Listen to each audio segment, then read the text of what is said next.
இப்போ வீட்டுக்கு போனாலும் ஒரே அழுகையாக தான் வருது இன்னமும். எங்கள்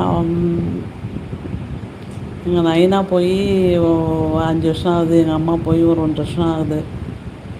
அம்மா நைனா இருக்க வரைக்கும் தாங்க எல்லாமே. போகவே பிடிக்கல. என்ன பண்ணுறது?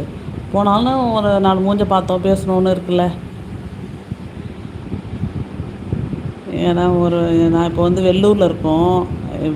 பெரிய வீடு. ஆனால் யாருமே அக்கம் பக்கம் கூட யாருமே பேசுகிறதே கிடையாது. வெளியிலே வரமாட்றாங்க யாருமே.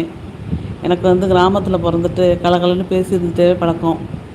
அதுமாதிரி சென்னையிலேயும் எங்கள் வீட்டில் வந்து நிறைய வீடு இருக்குமா, அதனால் கலகலன்னு இருக்கும். இங்கே வந்து பார்த்தா பேசுகிறதுக்கு ஆள் இல்லாமல் ரொம்ப கஷ்டமாக இருக்குது. ஊருக்கு போயிட்டு வந்து கொஞ்சம் ரிலாக்ஸாக தாங்க இருக்கேன். ஆனால் கிராமம் தான்.